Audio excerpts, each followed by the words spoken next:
Hey, what's up, y'all? I know y'all pissed off like I am. You know what I mean? I like to look at the film, and I promised myself last week I wouldn't snap until I looked at the film. So yesterday, after the game, I was pretty quiet on Twitter, rightfully so. I gotten an opportunity this morning. I've been watching it for like the last 5 hours since 7 a.m. I've been watching the film and breaking down this film of not only the explosive plays, but I got a good look at a lot of players, right? Both offensive and defensive, and the word consistency keeps being thrown around in this coaching staff and in this regime, and that's a double-edged sword because consistency goes both positive and negatively, right? And we've consistently been seeing negative plays and explosive plays being executed against this defense more times than we'd like to see. And in this game, I was looking at it like, especially the first drive. I said the little things really will break your back if you don't, you know, get a handle on them. And I think that that's what happened here. And you can watch how just small things, just one penalty here, one slip there, you know what I mean, one reprimand here causes, the game to get kind of out of hand. And that's why these guys, both the coaches and the players, they have to be accountable and responsible for themselves because they're responsible for the other 10 guys on that field. In this case, we're talking about Sam Williams and Trayvon Diggs in this first drive, and I'll show you why. Let's take a look at it. Let's take a look at it. Here we go. Okay, in this first game, first play, I called it spy game because you see Kenny Murray, not Clark, sorry about that. Murray's spying here. He does a little game there just to occupy the guard, and then comes and chases the ball. Pretty good play. There's only 4 yards given up on that play. I thought that was pretty good. Right after that, very next play, Hooker gets a tackle for maybe 1 yard or a loss, but you can see Sam Williams right here, right? This turns a 3rd and 6, 3rd and 7 into a first down and 10 because of illegal hands to the face. Right after that, the very next play, they get 31 yards. So what could have been a 3rd and long opportunity to get them off the field turns into an extended drive. And these are the reasons that, bad teams lose when they do these types of things. I see Morris there. I think Morris, because of his physicality and his ability to just hustle to the ball, should be in over Clark, but that's not my team.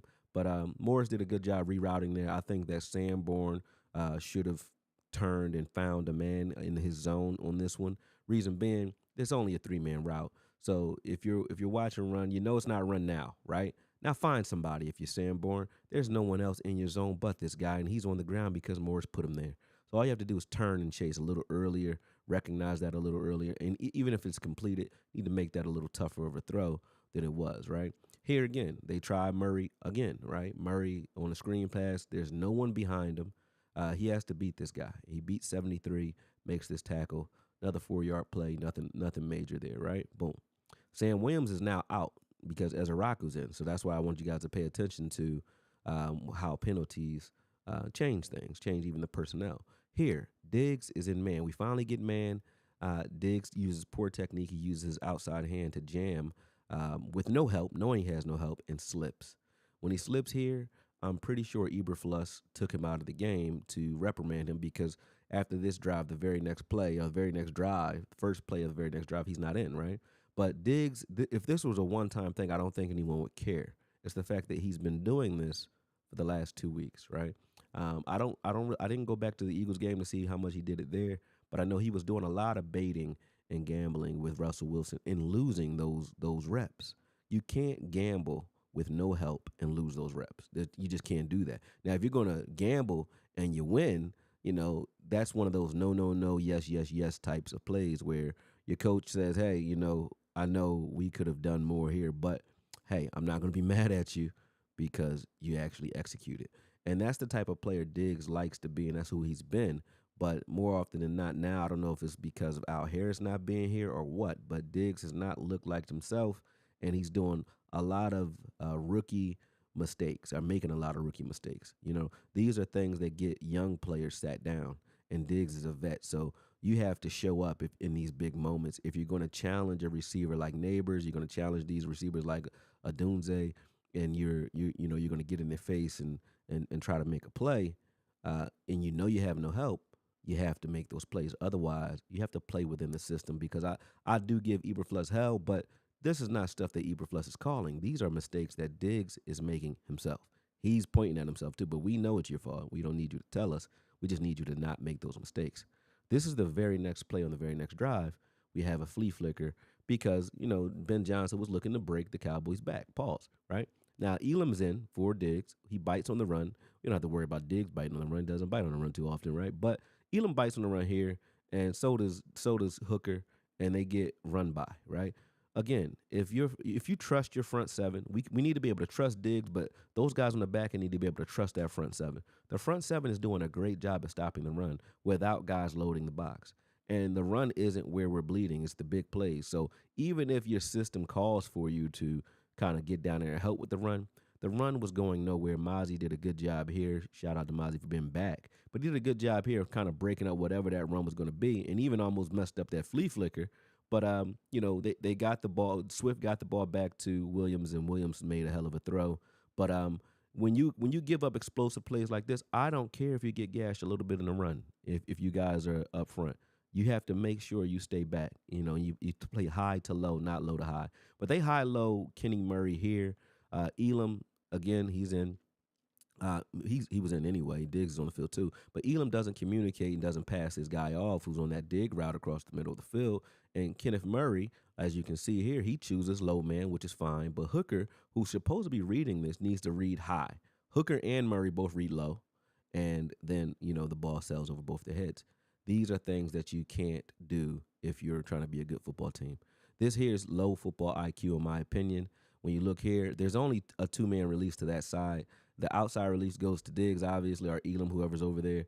And then the inside released, you would think that Wilson would understand, hey, there's no one else running a route. I mean, it's not like there's a release underneath him. There was no release that side. So Swift does a play fake, but at the end of the day, there's no release to that side. So you at least reroute. He doesn't press. He doesn't do anything to 85. He just lets 80. He actually jumps out of 85's way right here. Watch this. Boom.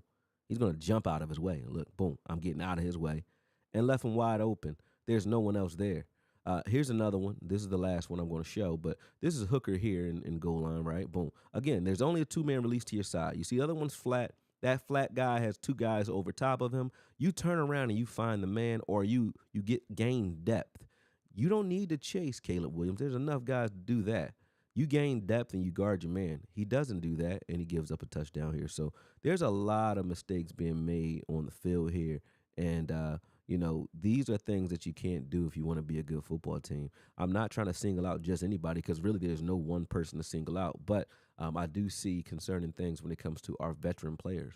These are not the young players making these mistakes. These are guys like Slam Williams who wants to step up or who claimed he wanted to get out of the doghouse right when Micah Parsons was here. We said, hey, unleash Slam Williams. Well, we've unleashed you and you're still giving us penalties that are causing us problems and not making plays, right? That's number one. Number two, Hooker and Wilson. I apologize to Wilson last week because those plays, the majority of those deep plays weren't his fault. They actually were, most of them were on Diggs and Reddy Stewart, in my opinion. And then some things across the middle that just, we didn't get a rush, so they were able to break down the integrity of those zones. But this week, you can't consistently do these things and then say, hey, we're going to excuse it. It's something systemic that's going on. And then these players as well, because they don't quite gel with this system or understand the system yet, they're playing slow. They're not quite understanding where to go. But that's where common sense factors in. These plays here are just pee-wee football common sense plays. If you're in zone and you got a quarterback floating, staring you down, if you're Hooker, figure out what he's staring at because it ain't you. You know what I mean? So I just thought that when you look at the end of this play, you saw that Wilson actually looked to find that crossing man that Sanborn's covering. He looked to say, hey, let me go find somebody in my zone. Hooker does not. You know what I mean? And I need these guys to step up because they are the veterans, right? Otherwise, get them out of here. But I'm out. Peace.